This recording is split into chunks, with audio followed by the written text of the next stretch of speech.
Merhaba arkadaşlar, kanalıma hoş geldiniz. Bugün sizlerle birlikte yeni doğan tulum kalıbımı dikeceğiz. Ben bu şekilde kalıbı kestim ama siz parşömen kağıdına aktarıp kullansanız daha iyi olur. En azından bu kalıbınız bir köşede durur. Lazım olduğunda tekrar çıkarıp kullanabilirsiniz. Tulumu kesmek için bu şekilde ince bir penye kumaş kullanacağım.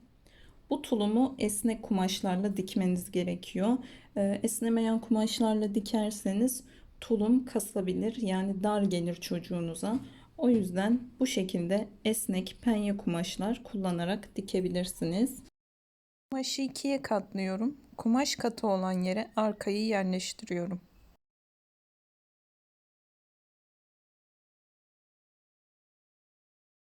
Kalıbın bütün çevresine 0,75 santim dikiş payı veriyorum.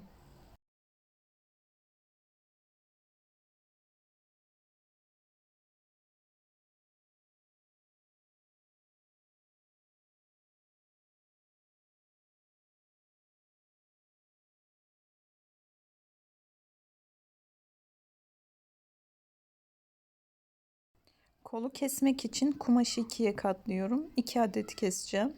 Burada düz boy ipliğine dikkat ediyorum. Düz boy ipliğini bilmeyen arkadaşlar için açıklıyorum. Kumaş katıyla ortadaki çizginin paralel olması gerekiyor. Kol ucuna 2 santim dikiş payı veriyorum. Geri kalan kısımlara ise 0,75 santim.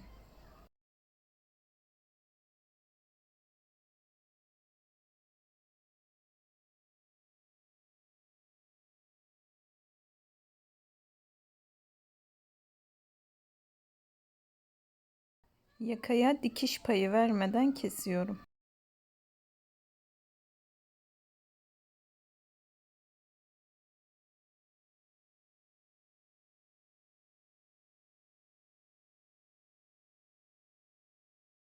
İki adet taban kesiyorum.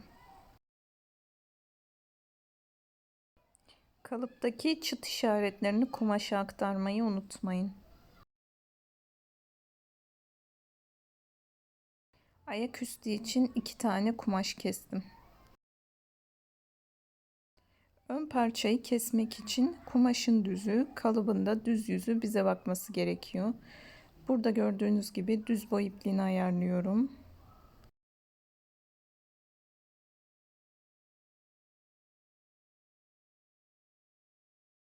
Sağ tarafında düz boy ipliğini ayarlıyorum.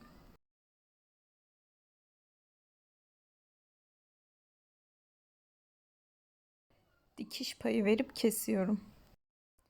Ön orta çıtlarını atıyorum. Pat kısmına tele yapıştırıyorum.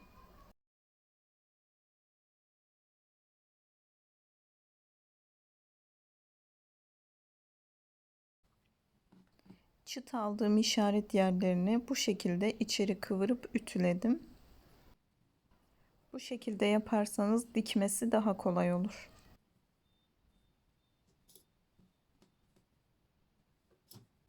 Ön ve arkayı üst üste koyup omuzları dikiyorum. Yakayı ikiye katlayıp bedene iğneliyorum. Burada yakanın orta noktasını buluyorum. Daha sonra arka ortanın orta noktasını da buluyorum. Bunu daha düzgün dikebilmek için yapıyorum.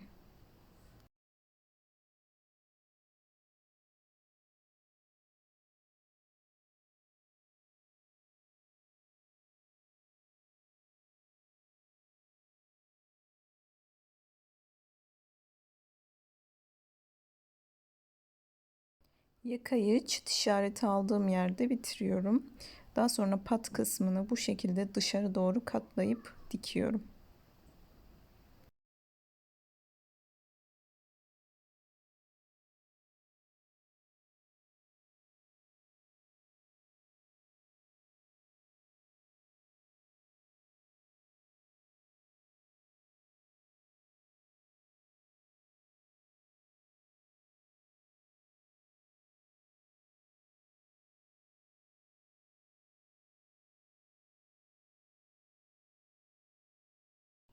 Diktikten sonra pat kısmını içeri doğru katlıyorum.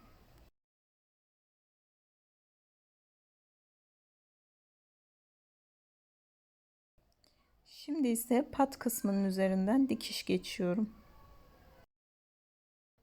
Yakadan da çima dikişi geçtim. Kolu bedene yerleştiriyorum. Yine çıt işaretlerine dikkat ediyorum.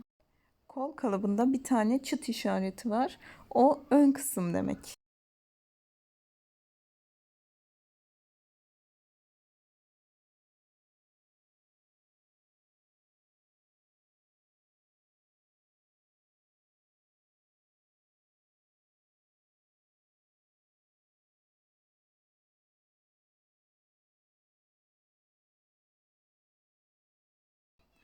Kolları bedene dikiyorum.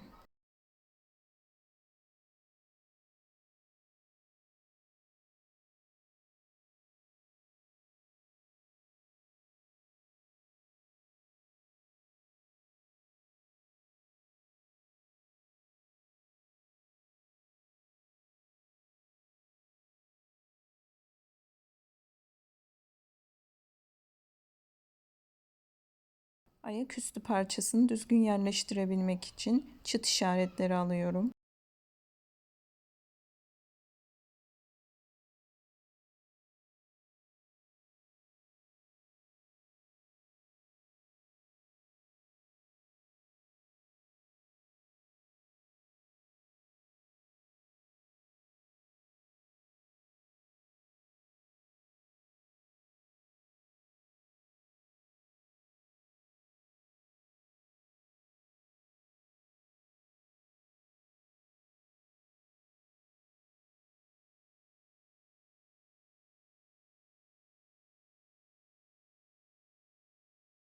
Ayaküstü parçasını bedene dikiyorum.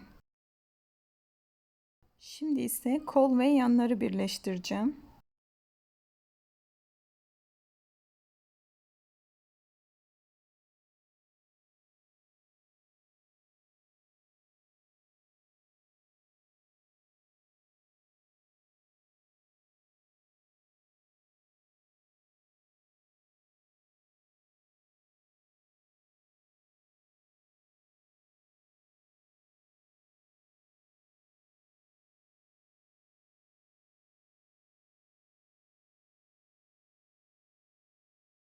Ayak tabanını düzgün bir şekilde iğneliyorum.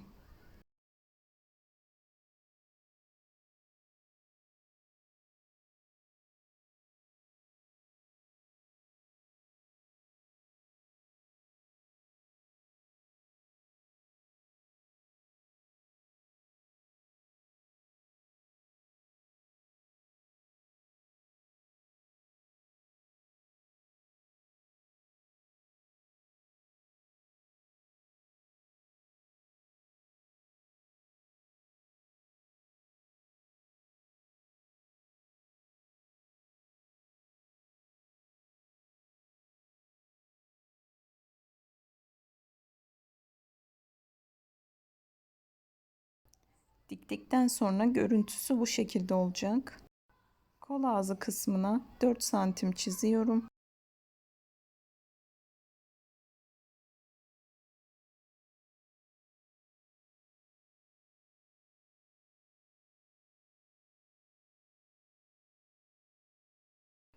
İçeri doğru katlayıp dikiyorum.